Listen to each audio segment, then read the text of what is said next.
कार्यक्रम में उपस्थित वरिष्ठ नेता श्रीमान शरद पवार जी, महाराष्ट्र के लोकप्रिय मुख्यमंत्री श्री देवेंद्र फडणवीस जी, अखिल भारतीय मराठी साहित्य सम्मेलन के अध्यक्ष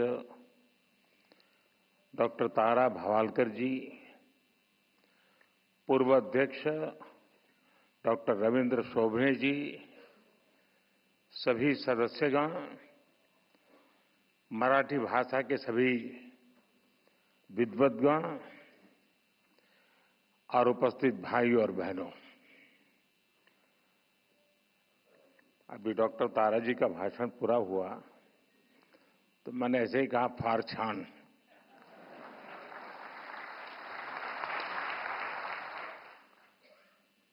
तो उन्होंने मुझे गुजराती में जवाब दिया कि बड़े पर गुजराती आवड़े थे।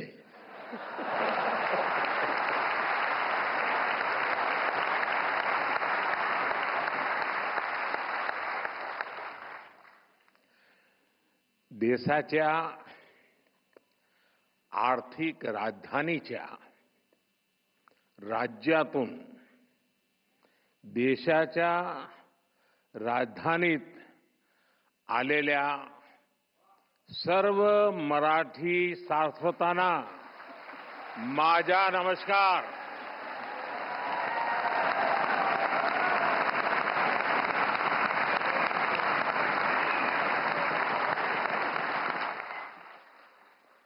आज दिल्ली की धरती पर मराठी भाषा के इस गौरवशाली कार्यक्रम का आयोजन हो रहा है। अखिल भारतीय मराठी साहित्य सम्मेलन एक भाषा या राज्य तक सीमित आयोजन नहीं है। मराठी साहित्य के इस सम्मेलन में आजादी की लड़ाई की महक है। इसमें महाराष्ट्र और राष्ट्र की सांस्कृतिक विरासत है। ज्ञानोबा तुकारामांच्या मराठीला आज राजधानी दिल्ली अतिशय मनापासून अभिवादन करते हैं।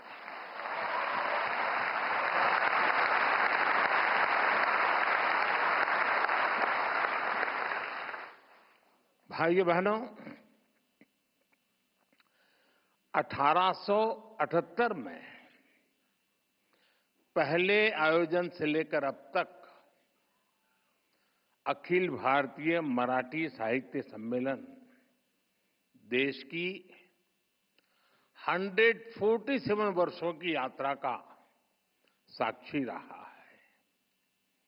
महादेव गोविंद रानडे जी, हरिनारायण आप्टे जी, माधव श्रीहरि अणे जी, शिवराम परांजपे जी, वीर सावरकर जी, देश की कितनी ही महान विभूतियों ने इसकी अध्यक्षता की है। शरद जी के आमंत्रण पर आज मुझे इस गौरवपूर्ण परंपरा से जुड़ने का अवसर मिल रहा है। मैं आप सभी को देश दुनिया के सभी मराठी प्रेमियों को इस आयोजन की बहुत बहुत बधाई देता हूं। आणि आज तर जागतिक मातृभाषा दिवस आहे। तुम्ही दिल्लीतील साहित्य संमेलनासाठी दिवस सुद्धा अतिशय चांगला निवडला।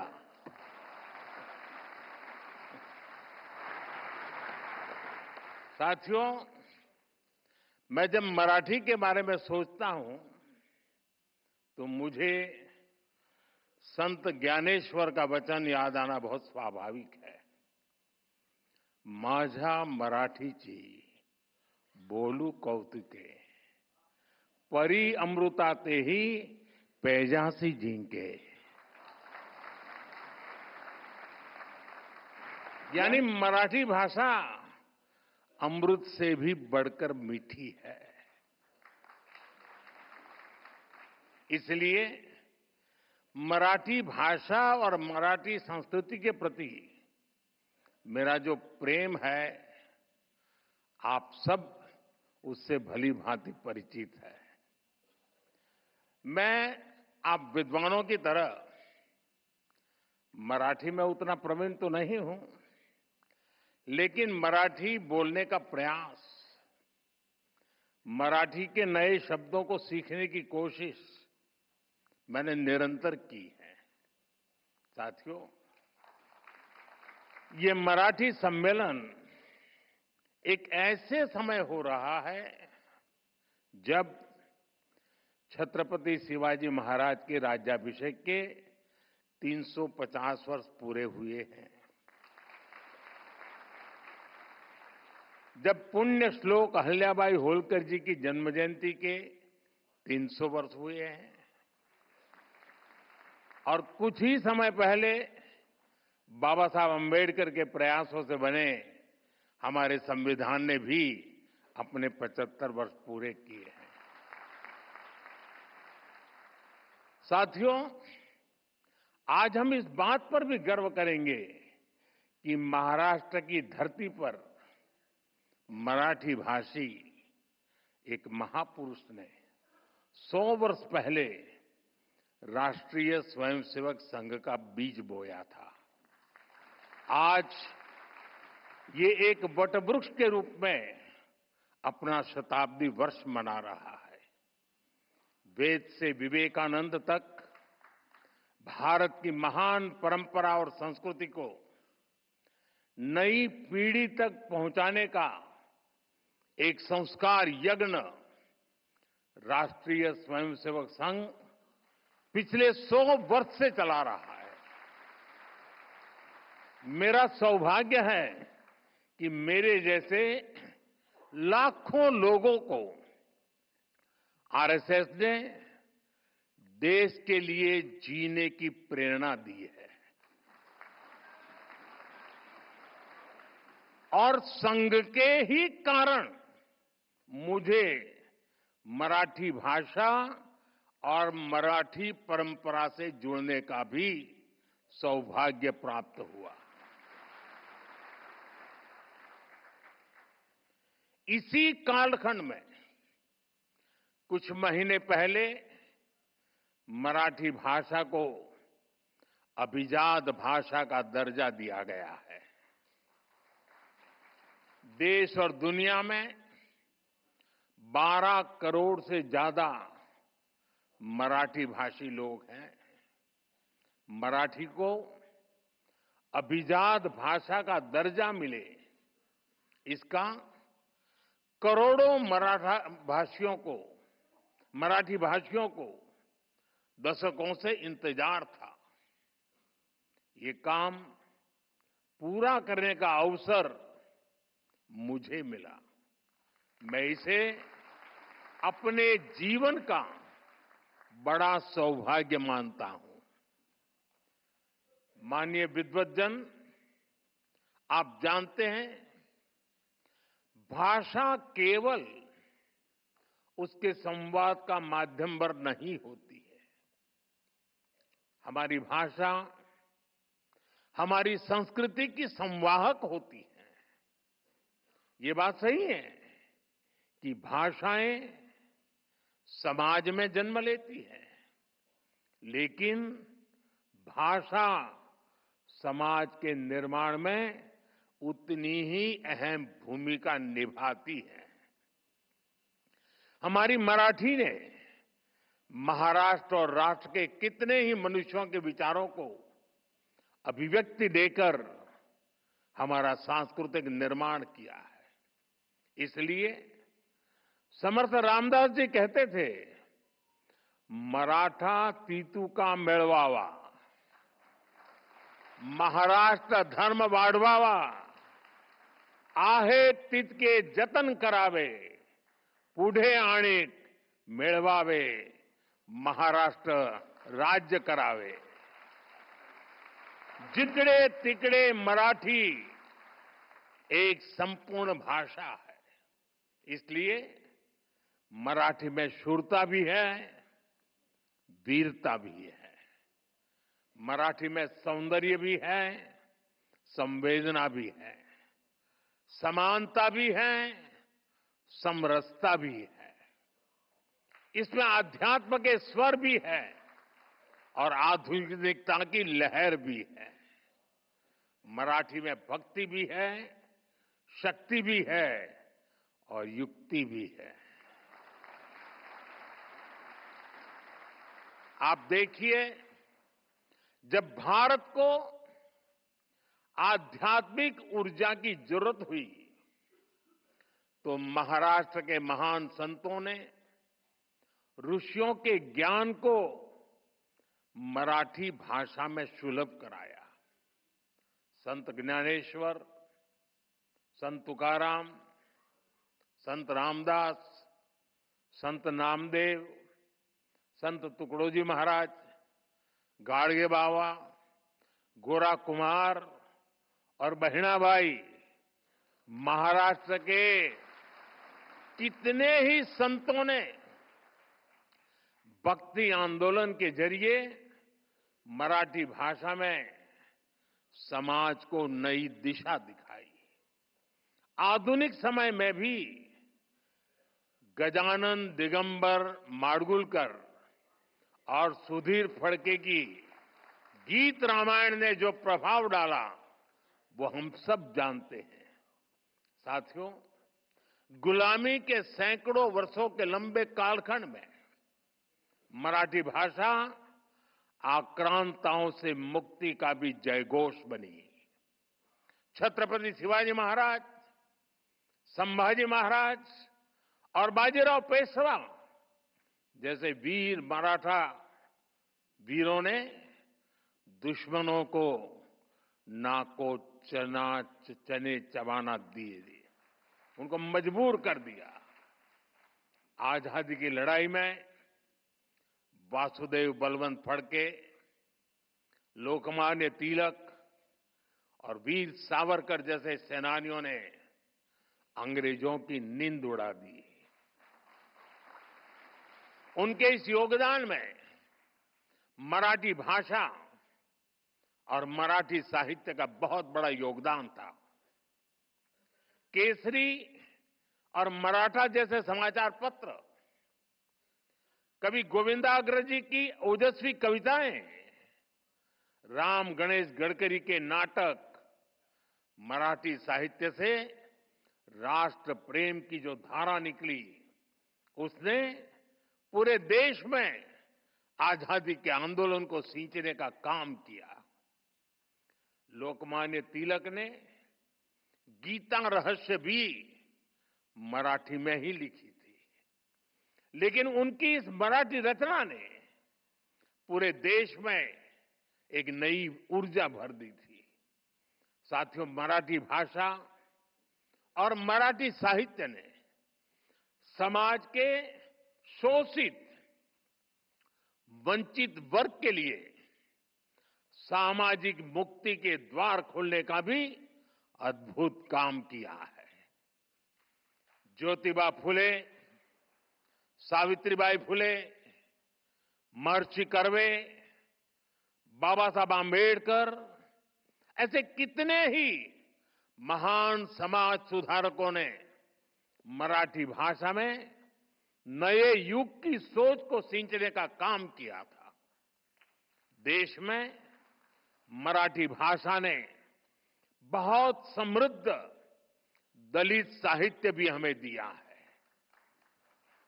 अपने आधुनिक चिंतन के कारण मराठी साहित्य में विज्ञान कथाओं की भी रचनाएं हुई हैं. अतीत में भी आयुर्वेद, विज्ञान और तर्कशास्त्र में महाराष्ट्र के लोगों ने अद्भुत योगदान दिया है. इसी संस्कृति के कारण महाराष्ट्र ने हमेशा नए विचारों और प्रतिभाओं को भी आमंत्रित किया और महाराष्ट्र ने इतनी प्रगति की है। हमारी मुंबई महाराष्ट्र ही नहीं बल्कि पूरे देश की आर्थिक राजधानी बनकर उभरी है। और भाइयों बहनों, जब मुंबई का जिक्र आया है तो फिल्मों के बिना न साहित्य की बात पूरी होगी और न मुंबई की।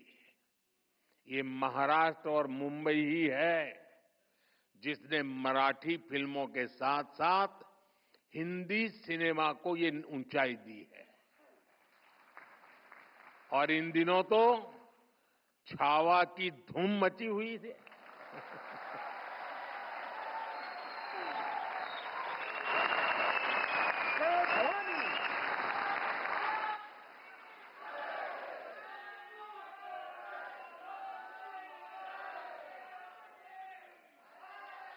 संभाजी महाराज के शौर्य से इस रूप में परिचय शिवाजी सावंत के मराठी उपन्यास ने ही कराया है।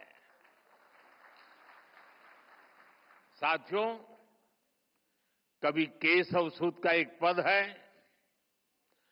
जूने जाऊं दया मरना लागूनी जाळूनी किंवा परूनी टाका सड़त न एक्या ठाई ठाका। यानी हम पुरानी सोच पर थमे नहीं रह सकते। मानवीय सभ्यता, विचार और भाषा लगातार इवॉल्व होते रहते हैं। आज भारत दुनिया की सबसे प्राचीन जीवंत सभ्यताओं में से एक है, क्योंकि हम लगातार इवॉल्व हुए हैं।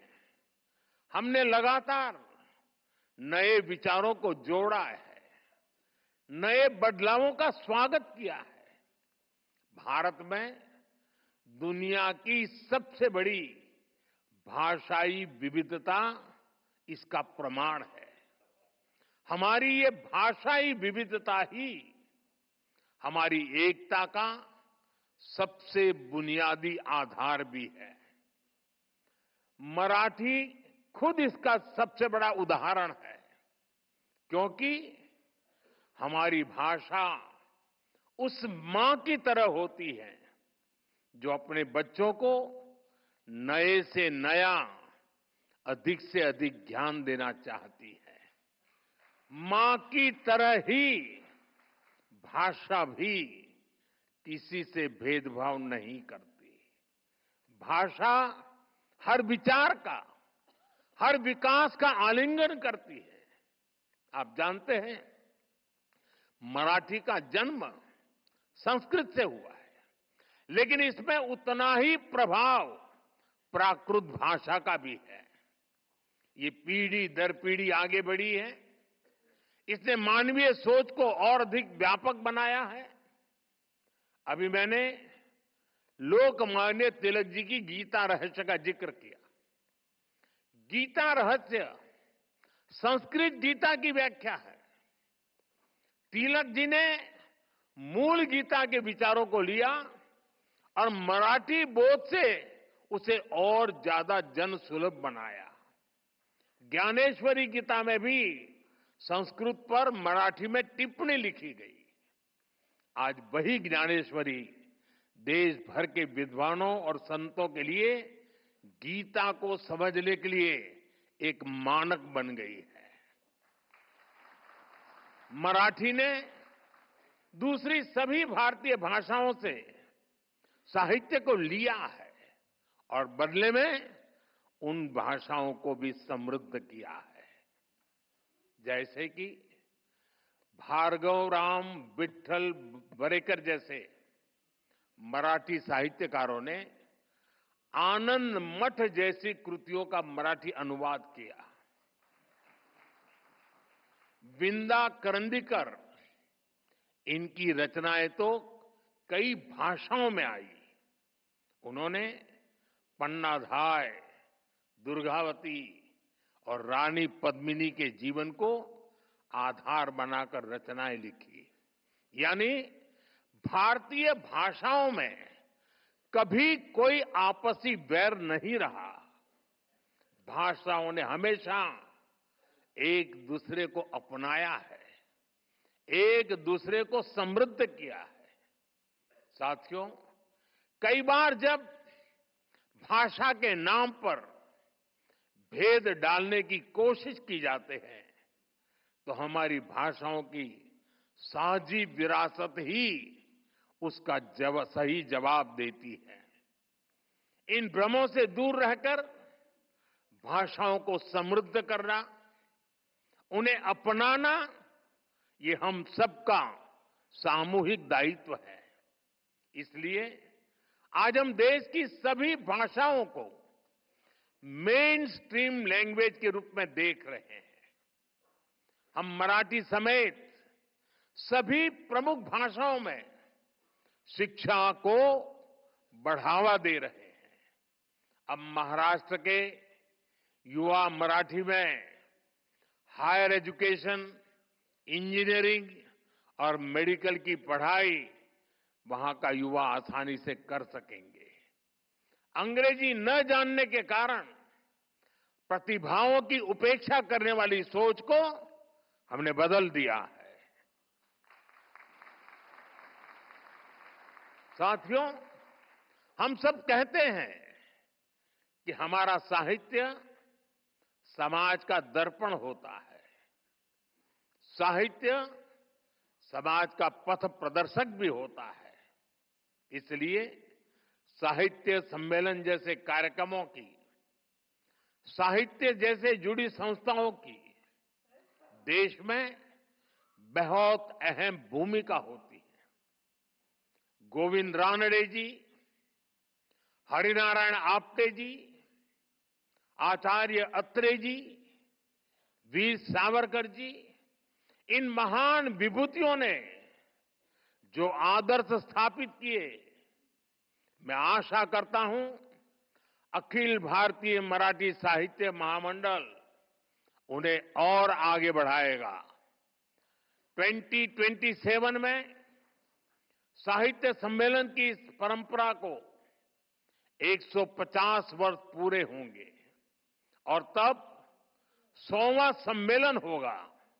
मैं चाहूंगा आप इस अवसर को विशेष बनाएं। इसके लिए अभी से तैयारी करें। कितने ही युवा आजकल सोशल मीडिया के जरिए मराठी साहित्य की सेवा कर रहे हैं। आप उन्हें मंच दे सकते हैं, उनकी प्रतिभा को पहचान दे सकते हैं। ज्यादा से ज्यादा लोग मराठी सीखें, इसके लिए आप ऑनलाइन प्लेटफॉर्म को, भाषिणी जैसे इनिशिएटिव्स को बढ़ावा दें। मराठी भाषा और साहित्य को लेकर युवाओं के बीच प्रतियोगिताओं का आयोजन भी किया जा सकता है। मुझे विश्वास है आपके ये प्रयास और मराठी साहित्य की प्रेरणाएं विकसित भारत के लिए 140 करोड़ देशवासियों को नई ऊर्जा देंगे, नई चेतना देंगे, नई प्रेरणा देंगे। आप सभी महादेव गोविंद रानडे जी, हरिनारायण आप्टे जी, माधव श्री हरि अणे जी, शिवराम परांजपे जी जैसे महान व्यक्तित्वों की महान परंपरा को आगे बढ़ाएं। इसी कामना के साथ आप सभी का एक बार फिर बहुत बहुत धन्यवाद।